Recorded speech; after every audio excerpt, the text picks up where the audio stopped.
In the past few years, Nissan's product offerings have seemed a little confused. They lack the clear vision that I see from companies like Hyundai or Audi. But it also benefits from Nissan's best technology, a continuously variable transmission. Let's get in the 2014 Nissan Altima and check the tech.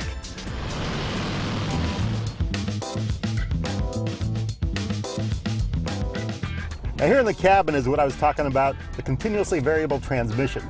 This is Nissan's kind of secret weapon for getting great fuel economy. Instead of having fixed gears, has a system of pulleys and bands that'll constantly match engine speed with the car speed and accelerator load. Some of them aren't so good from other automakers, but Nissan's really has the best in the business. This one really feels engaged when you're driving. And when I pull it into reverse, I get my rear view camera here.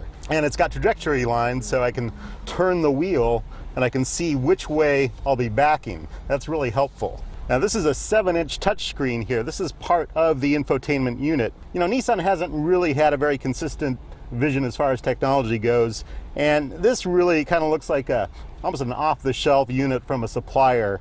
But it's not bad, and it's got decent functions, the usual things: navigation, phone, digital audio. The maps look pretty good here. They actually show in perspective and plan view. Right now I'm looking in plan view, and if I pull out a bit, I can see the some traffic information too, so I can see some live traffic. And the nice thing about this traffic information is it's not just showing on the freeways, so I see some free flow on the freeway nearby here, but it's also showing on the surface streets in downtown San Francisco. So I've got some red markers here telling me these roads are pretty congested right now, so I can avoid them just by looking at this and steering, you know, away from that. There's no real home screen with this system. There's just a series of plastic buttons on the side here that get me to navigation, the map, the different audio sources, and telephones over here for some reason. Also, there's a button called Apps. We'll check that out in a minute.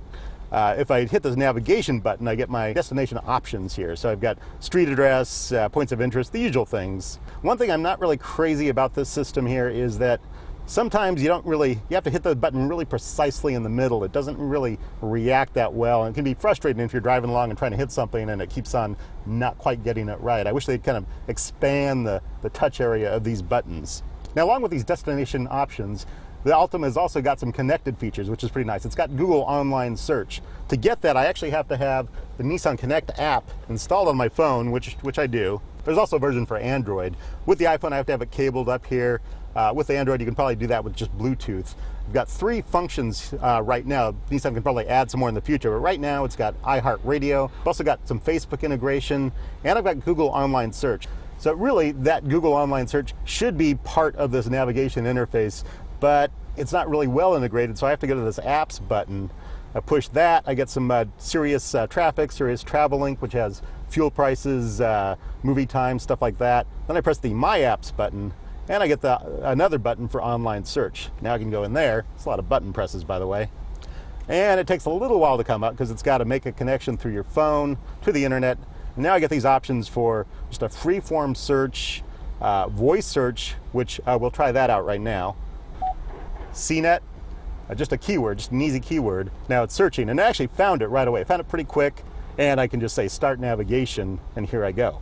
So that's really convenient to have, but again, not great integration that I have to go through all those button presses and also push the microphone button on the screen here, as opposed to the voice command button embedded in the car. There's actually a button here for more native voice command functions for the car. It also lets me ask for music.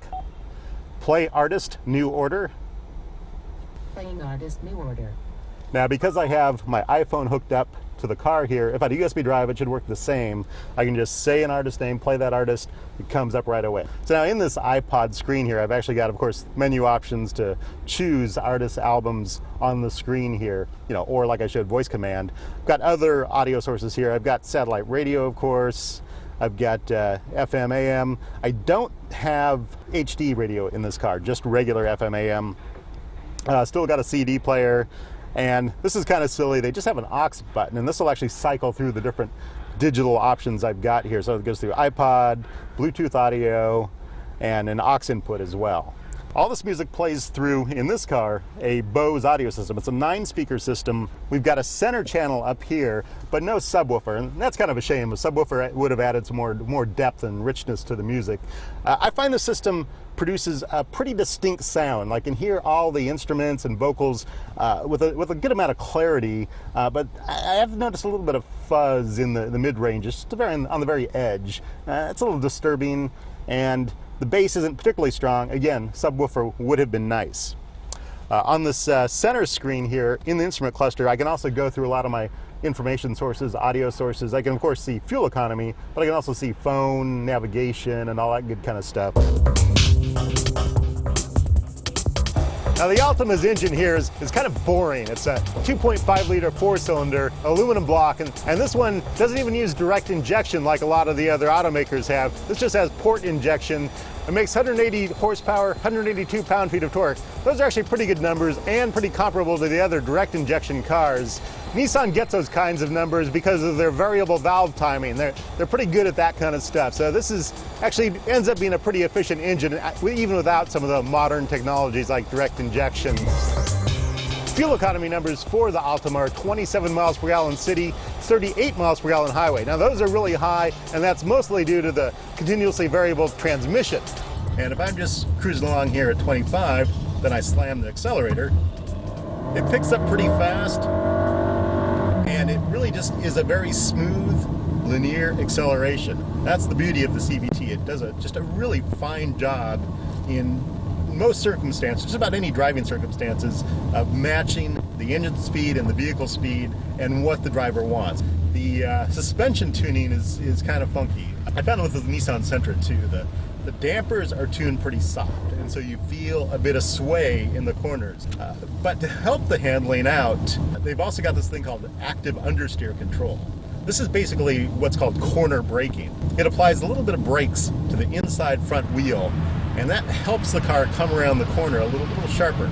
It's a nice feature to have, and it's interesting that they put it in this midsize sedan.